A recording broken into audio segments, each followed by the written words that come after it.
Hello guys, दर्शक नमस्ते। सबैजना सन्चै आरामै हुनुहुन्छ होला। हामीले कोरेसियाको जङ्गलमा छौँ, माछा मार्न भनेर आएको। यहाँ यो कुण्टोमा यसो केटाहरूले माछा मार भन्दैछन्। यो कुण्टोमा कति माछा होला कमेन्ट हान्नु त यसो सबैजनाले, कति छ माछा यसमा। फेरि केटाहरूले फेरि ल ल ल ल भन्छ नि। यस्तो काँसघारी हुँदो रहेछ हेर्नु त। यस्तो यो हाम्रो नेपालमा भन्दा कम छैन काँसघारी यो कोरेसियाको जङ्गलमा।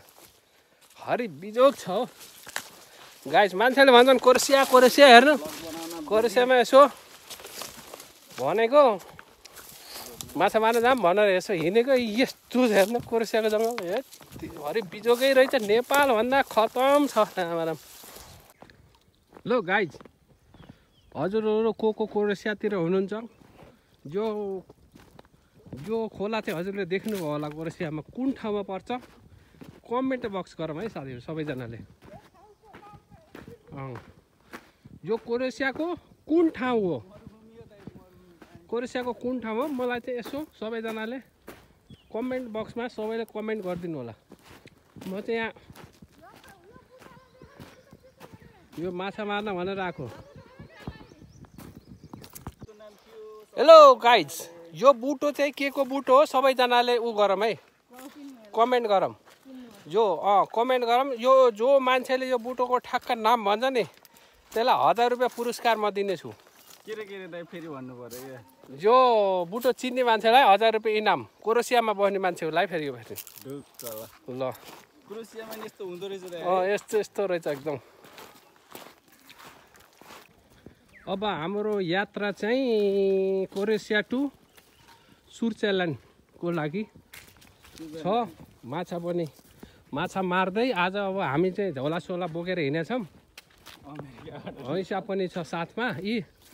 सो बँदलले यसो आक्रमण गऱ्यो भने त्यसलाई बँदललाई हिर्काउने भनेर हामी हिँड्दैछौँ। केपी ओली बा हेर्नु त, नेपालीको हरिगति यस्तो छ। हेलो केपी बा, यसो सहयोग गर्नुपर्ने भयो। अमेरिका आएको हेर्नु, यस्तो छ जिन्दगी। 60 लाखमा त नेपालमै एउटा दुईवटा बिल्डिङ बनाउन सकिन्थ्यो होला। यहाँ यस्तो छ हालत। यस्तो केपीवाला सम्झेको गर्नु पर्यो। यति हाम्रो गर्न सके केपीवाले गर्नुहुन्छ, नाइ त भने अरू कसैले गर्न सक्दैन होइन। ल यति चाहिँ कोरेसिया जस्तो नबनाउनु होला, नेपाललाई नेपाल जस्तो बनाउनु होला, सर्लक्क झ्याप्प लाएर। हेलो गाइज, हामी चाहिँ फाइनली कोरेसियादेखि चाहिँ स्विट्जरल्यान्डमा आइसकेको छ है। यतातिर खोला नालाहरू छन्, यतातिर उहाँका मान्छेहरूले चाहिँ यति राम्रो विकास गरेका छन् कि हेर्नुहोस्। रुखलाई चट्ट पुरै कटान गरेर जुन बुटा चाहिन्छ त्यही मात्रै टक्क राखिरहेका छन्। यस्तो हुनु पर्यो नेपालमा पनि है त। छिटोभन्दा छिटो हुनु पर्यो काम भनेको, एकदम झकाझक। हामी फेरि दुई भाइ हो, फेरि हामी स्विट्जरल्यान्ड जान लागेको। हेलो, हामी दुईजना हो। नेपालबाट काम गर्न आएको स्विट्जरल्यान्डमा है त। कोरेसिया टु स्विट्जरल्यान्ड गाइस है। ल सबैले हेरिदिनु होला भ्लग। तर यतिको चाहिँ हुनुपर्छ कि होइन र, यतिको चाहिँ चट्ट कटान चट्ट हुनुपर्छ गाइज। हेलो गाइज, हजुरको हिँड्दा एउटी बुढी मूर्ति भन्थे त्यस्तै भइरहेछ हेर्नु गाइज। आज हिँड्दा पान पराग दिमाग खराब भइरहेछ यो कोरेसियाको जङ्गलमा। के गर्नु, सबै नालासाला सब सुकेर खतम भएछन्, खोलासोला। यस्तो भएपछि पनि हरि बिजोग भयो गाइस, हरि बिजोग भयो। झोला काँदै माथि भएछ है।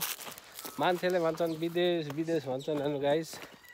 विदेशमा हिँड्दा थकै लगाइसक्यो, मर्ने बेला भइसक्यो। हिँड्दा हैरान भयो गाइस। जोर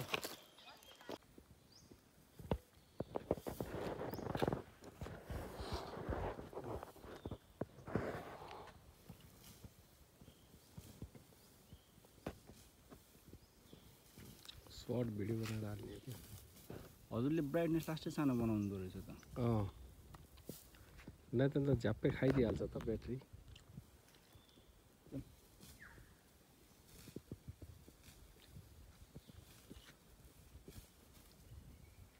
हुनुहुन्छ होला हैसा बोकेर स्कुल।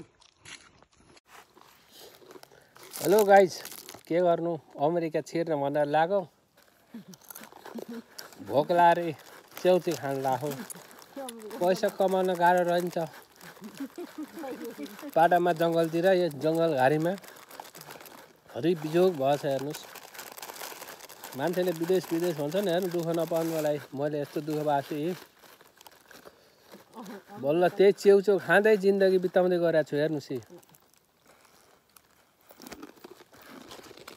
हाम्रो एउटा साथी छ नि, उहाँ त्यस्तो जुम्लुङ्ग गरेर नि पुरो घना घोर जङ्गल हो। कताबाट बाघले आएर खाने हो कि भन्ने डर छ। झोला पनि साथमै छ। यस भरे च्याउच्याउ ल्याएको भ्याइयो। अब आज पुगिन्छ कि भन्ने आशा थियो। अब त्यस्तै छ। मिस्टर ट्रम्पले फेरि लहट्ने हो कि भन्ने डर पनि छ। फेरि 12-14 लाख रुपियाँ खर्च भइसक्यो।